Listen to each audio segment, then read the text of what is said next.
Olha, eu tenho defendido desde o começo da pandemia um discurso unificado por parte das autoridades brasileiras e é exatamente isso que não está acontecendo. O governo Bolsonaro, com todo aquele negacionismo, com toda o seu desdém em relação aos cuidados sanitários, investiu por esse caminho. A realidade hoje se impõe, como nós alertávamos que aconteceria se as providências não fossem tomadas, ainda que fossem, obviamente, teríamos perdas, mas elas poderiam ter sido minimizadas. E aí os governadores, em razão também da influência, mas não só ela, também da irresponsabilidade individual de muita gente, eles acabam sendo obrigados a tomar certas medidas restritivas, que podem, obviamente, ser discutidas de acordo com a sua extensão, mas para não sobrecarregar os sistemas de saúde locais.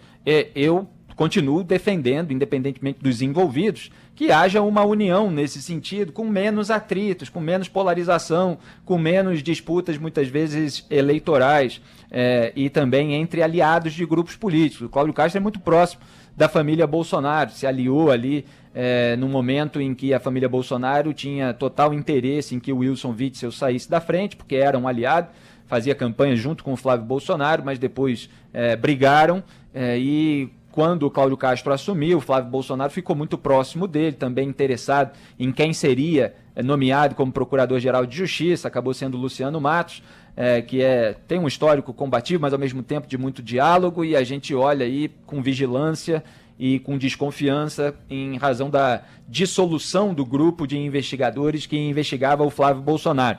E o Dória tem polarizado com a família Bolsonaro. Eu acho que isso pode ter aí, ser algum ingrediente dessa discussão mais específica. Mas voltando para ela, não há problema nenhum em que um governador acredite que no seu estado, para o estado que ele governa, as medidas restritivas que estejam sendo adotadas por outros sejam fortes demais e as que ele vai adotar no seu estado sejam mais leves ou eventualmente até não adote, mas precisa ter uma transparência com a população do seu estado para justificar a não adoção de medidas que estão sendo tomadas por estados vizinhos.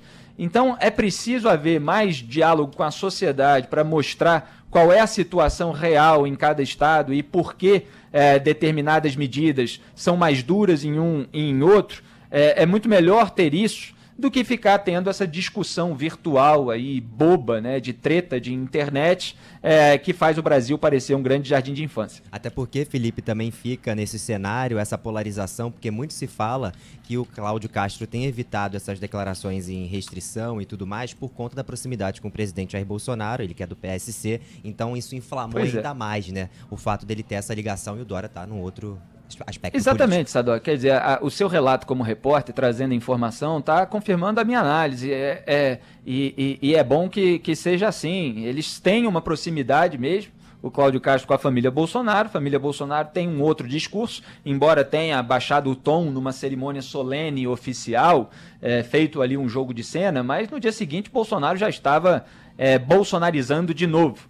Né? Chegou a ler uma suposta carta de suicídio na live ontem. Está sendo, obviamente, recriminado no sentido de crítica a esse comportamento imoral dele. O Eduardo Bolsonaro chegou a postar uma suposta carta de suicídio, explorar o suicídio de uma maneira absurda, né? Baixa, rasteira, vagabunda na rede social. Está sendo muito criticado na rede social também por causa disso.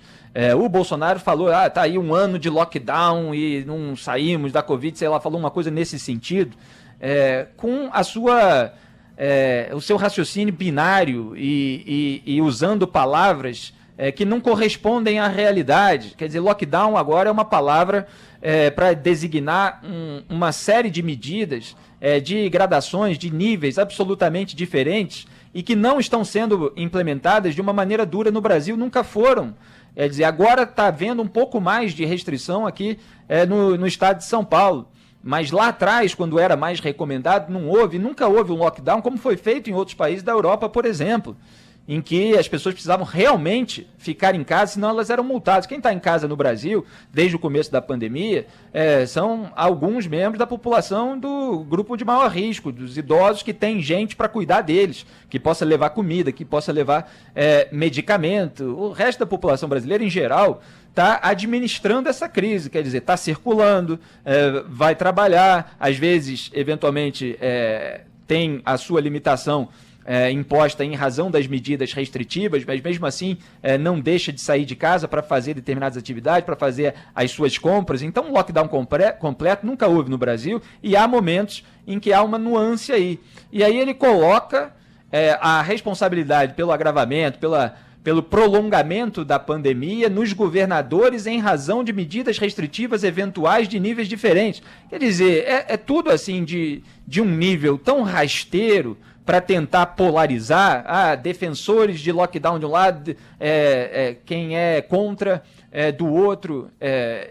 Então, é muito ruim, é muito degradante que o debate público fique resumido a esse tipo de discurso e a esse tipo de treta de rede social. As questões reais com as quais os brasileiros precisam lidar, e as autoridades também, obviamente, elas são mais complexas. Elas exigem um esforço mental maior, um esforço mental de que muitas autoridades, como elas estão mostrando, não são capazes para fazer essa radiografia, para discernir elementos. Então você tem aquele caso que é como uma criança que chama 40 alimentos diferentes de batata, e aí pede ali uma batata, você entrega uma batata, ela chora porque ela estava pensando em outro, mas ela usa o mesmo nome para muitas coisas diferentes. O lockdown é isso aí, uma palavra que acaba despertando um sentimento contrário a favor, e o político, pensando simplesmente em explorar uma narrativa de cunho eleitoral, ele fica explorando esse tipo de discurso para garantir um apoio. E o que precisa ser feito no Brasil é resolver um problema concreto real. Mas o bolsonarismo, ele tem se mostrado incapaz de solucionar problemas concretos. Ele só se mostra capaz de alimentar polarizações, de alimentar conflitos, de alimentar narrativas. Isso não resolve problemas da realidade, e eles precisam ser resolvidos.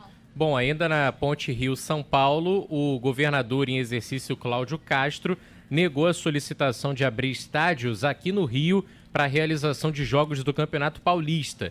A nota emitida pelo governo do estado veio horas após uma entrevista dada à Rádio Bandeirantes pelo presidente da Federação de Futebol de São Paulo, Reinaldo Carneiro Bastos, dizer que o Cláudio Castro havia aprovado essa transferência em conversa com a entidade. O Reinaldo disse ainda nessa entrevista que as federações de Minas Gerais e do Mato Grosso do Sul se ofereceram para receber os jogos do Paulistão, assim como a Federação de Futebol do Rio, depois que foi contatada pela Federação Paulista. O Castro, em um primeiro momento, segundo o Reinaldo Carneiro, deu a Ferge o posicionamento de que o Rio poderia receber as partidas, mas à noite veio essa nota, dizendo que não seria possível. A própria Secretaria Estadual de Esportes, pelo secretário Leandro Alves, chegou a dizer em um primeiro momento que o Castro era favorável, mas pegou tão mal na internet, não sabemos se foi por isso, mas depois da repercussão negativa veio essa nota negando, Felipe. Pois é, Pinho, aí eu já acho até um pouco mais grave, porque que tem um bate-boca ali com o João Dória, que às vezes pode cruzar uma linha numa cobrança em relação a questões de outro estado e tal, até tem uma margem aí que parece que os dois estão tendo comportamentos exacerbados e eles deveriam estar se comunicando para ter um discurso mais unificado. Mas, obviamente, existe essa polarização política, as alianças, etc., tudo isso que eu estava descrevendo. Agora, em relação ao futebol, Pim, aí eu até jogo essa bola para vocês, estamos aqui pensando ao vivo, em voz alta, mas se fosse o caso, assim, por exemplo, de uma cidade ter sido devastada por um desastre natural bastante específico que a atingiu, e aí você transfere os jogos para uma outra cidade. E aí a outra cidade, obviamente, com toda a solicitude, com toda a solidariedade, ela recebe aqueles jogos de uma cidade que está sem condições naquele momento. Isso me parece um outro cenário, um cenário adequado. Agora, a pandemia ela avança sobre o Brasil inteiro, né? Então é um momento de contenção. Se um estado está decretando as suas medidas restritivas para que um campeonato não aconteça, e é um campeonato que envolve times de várias localidades, num estado grande, você transferir isso para outro estado que também está passando por uma pandemia, com todo, obviamente, o deslocamento de recursos, de pessoas que saem desse estado em que pode haver um índice até maior de contaminação, pode até levar para outro estado, tudo isso eu acho delicado demais, acho sensível demais. Então, eu, a princípio, eu considero mais adequado que se tolere o período de restrição, apesar de isso ser desagradável. E se realmente houver uma necessidade muito grande, com transparência e tal, que se façam as devidas reuniões entre todos os envolvidos para sair dela com um discurso mais unificado. Porque aí o governador impõe lá as suas medidas restritivas. Aí a confederação vai consultar um governador que eventual é um adversário político. Aí sai uma nota de supostamente ele ter concordado. Aí isso irrita o governador.